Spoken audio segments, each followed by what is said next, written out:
todas las lagunas del sistema, ¿no? Entonces hay que encajar esa protección pues en ese diseño de ayudas integrales de estímulo de la economía, ¿no? Las cifras que se estiman yo creo que son aceptables en ese contexto, en todo lo que se está gastando en estímulos fiscales a través de diferentes vías. A ver, antes usted ha apuntado una cosa que yo creo que esto es importante, es la diferencia que hay con respecto al paro de cabeza de familia.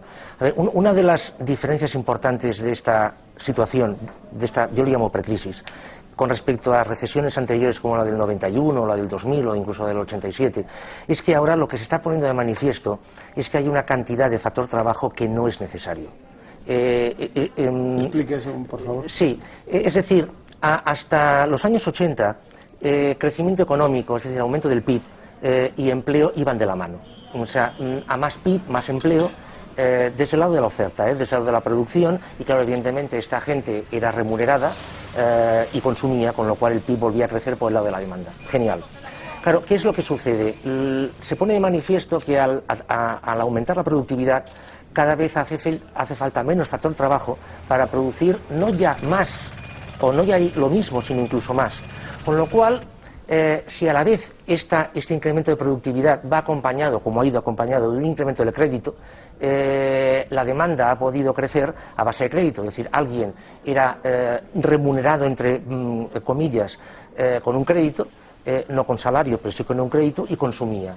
Claro, al colapsarse el crédito y al seguir aumentando la productividad, se ha puesto sobre la mesa que cada vez hacía falta menos factor trabajo. Luis Ayala, ha insistido usted mucho en las consecuencias de calidad de vida, en las consecuencias humanas, del sufrimiento, el desgarro que supone pues 1 millón de familias en las que ninguno de ellos tiene trabajo, gente que ha visto golpeada una situación que pensaba de estabilidad, y con toda la consecuencia psicológica que eso tiene, ¿no? Digamos que tenemos en España un sistema de solidaridad, de colaboración, de apoyo, de socorro, podríamos decir, a esa gente más damnificada. ¿O en una situación de crisis cada uno va a lo suyo y le importa un rábano lo que le pasa al vecino? Hay un sistema de protección social, lo que pasa es que tiene huecos importantes y que hemos terminado de verlos y confirmarlos en esta situación de crisis, ¿no?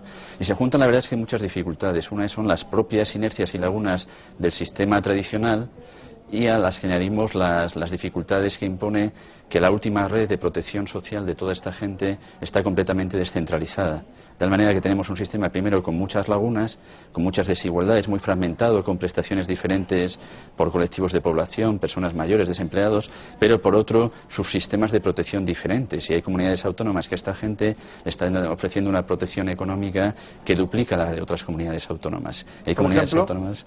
Pues la verdad es que la asociación que encontramos en algunos estudios, aunque no es perfecta, nosotros decimos no es lineal, es que en general las comunidades autónomas que tienen mayores recursos, ya sea porque tienen un sistema especial de financiación o porque tienen mayor renta media, ofrecen una protección más generosa que las regiones más pobres. Los inmigrantes, ¿podemos hablar de unas consecuencias específicas para los inmigrantes, para gente que vino a buscar trabajo cuando en España las cosas iban razonablemente bien y que ahora se encuentran en algunos casos con el desgarro de tenerse que volver a su país de origen o de quedarse aquí hipotecados, con deudas? Ese sector de los inmigrantes, ¿cómo está sufriendo la crisis? Por supuesto lo está sufriendo, ¿no? Porque en un año más de 500.000 de inmigrantes han perdido sus puestos de trabajo, lo que es una realidad muy significativa y notable. Y una buena parte de estos inmigrantes habían entrado ya en los canales normal de consumo y de acceso a la riqueza de otros hogares españoles, ¿no? En España tenemos, que no es un dato muy conocido, más de 500.000 de inmigrantes que tienen hipotecas en sus viviendas. Más de 500.000 de inmigrantes. Más de 500.000 de inmigrantes tienen créditos hipotecarios, ¿no? Entonces, en este contexto, lógicamente, afrontan un doble o triple proceso de vulnerabilidad, ¿no? La falta de... Santiago, podemos decir... en esta crisis hay ricos que siguen siéndolo, hay algunos ricos que han dejado de serlo, hay gente que es pobre y no lo era. La clase media, que es algo que siempre se ha definido como un factor de estabilidad. Un país va bien si tiene una buena clase media, ¿no? Se decía que Argentina empezó a entrar en crisis cuando desapareció la clase media. En España, la clase media, la temperatura actual de la clase media, ¿cuál es? A ver, yo lo que pienso es que una de las consecuencias, toda crisis sistémica, porque esta va a serlo, una crisis sistémica, como la del 29, como la Gran Depresión, tiene consecuencias, tiene cambios, se producen cambios sociales, cambios económicos, ¿no? Entonces, una de las consecuencias que va a tener esta crisis va a ser que la clase media tal y como la conocemos, o sea, esa clase que ha sido la que ha generado PIB, la que ha generado riqueza, etcétera, etcétera, va a desaparecer o va a cambiar su concepto, va a cambiar su conceptualidad. Sí. ¿Desaparecer o cambiar qué? Sí. Es decir, la clase media, analicemos la historia, se inventa después de la Segunda Guerra Mundial para favorecer el crecimiento económico. O sea, antes de la Segunda Guerra Mundial no había clase media. Entonces se inventa, y además se inventa en los países anglosajones, básicamente, la clase media para generar PIB, para generar consumo. O sea, se la emplea, se la remunera y esa gente consume. Bien. Entonces, esa clase media fue necesaria, ha llegado a un punto en que ha dejado de serlo. Con lo cual, cuando esta crisis acabe y venga la recuperación, el sistema productivo se encontrará con que hay una serie de elementos, la clase media, que ha dejado de ser necesaria. ¿Qué significa esto? Significará que entiendo que va a aparecer una nueva clase, pongámosle comillas, yo le llamo insiders, gente que no hace falta que sean ultramillonarios, pero son gente que va a ser muy productiva, gente que va a generar mucho valor, gente que va a estar muy especializada, y luego un resto de gente que será necesaria o no. Claro, en esa situación la clase media... ¿Comparte usted el diagnóstico? Muy parcialmente, en el sentido de que todavía yo creo que tenemos poco margen de observación para anticipar cambios tan drásticos. Sí es verdad que hay unas inercias históricas, pero que ese mismo pacto de los años 40 ya saltó por los aires en los 70 o los 80, ¿no?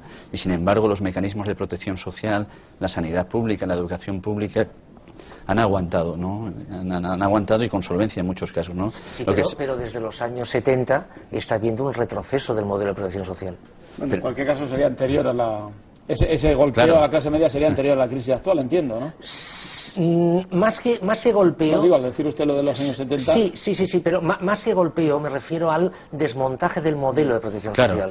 No, lo que sí es cierto es que la sociedad española tiene unos rasgos muy singulares en el contexto comparado, ¿no?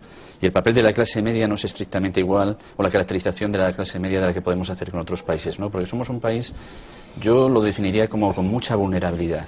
Y eso lo hemos encontrado incluso empíricamente, ¿no? Explique eso, por favor. Sí, cuando estudiamos los datos de ingresos de los hogares y cómo van cambiando en la escala de rentas en el tiempo, nos encontramos que hay bastante movilidad en la parte baja de la distribución entre los hogares más pobres y los que están en la mitad, esa clase media. Hay cierta movilidad ascendente y descendente, pero una barrera muy grande para los saltos desde la clase media a la clase alta, en términos de renta. Eso se ve con datos de ingresos de los hogares o con datos fiscales. ¿Y qué sucede? Que esa movilidad alta en torno a la media hace que en etapas expansivas pues la gente se enriquezca rápidamente, sobre todo si tiene acceso al endeudamiento, como antes ha comentado, pero que en etapas recesivas como la actual, que con este shock macroeconómico tan grande, en muy poco margen de tiempo sí que hay un retroceso muy importante en términos de renta. En esto estoy totalmente de acuerdo, en cuanto a la movilidad, y a esto me gustaría añadir otra cosa. Es decir, en términos medios, es verdad que las medias son muy imperfectas, pero en términos medios, entre el año 1998 y el 2008, 97 y 2007, el salario medio en España ha crecido el 0,9%. O sea, ha crecido muy poco. Sin embargo, no ha habido un 0,9%, no es nada. Sin embargo, este incremento del consumo, este crecimiento tan magnífico que hemos tenido, ha sido debido al crédito. O sea, que en gran medida esta movilidad se ha producido por un elemento externo como es el crédito. Vamos a otro aspecto, ya que habla usted del crédito. La banca española está, digamos, el papel que está teniendo en esta situación de crisis está ayudando a salir de ella, está, digamos, una posición muy segurola, si se me permite la expresión de decir riesgo cero o menos cero. Hay gente que se queja de que teniendo un salario razonable no se le da un crédito, no le dan facilidades para un crédito. ¿Qué está haciendo la banca española? La banca afronta un proceso de ajuste muy importante en el contexto internacional y en el nacional también, lógicamente, ¿no?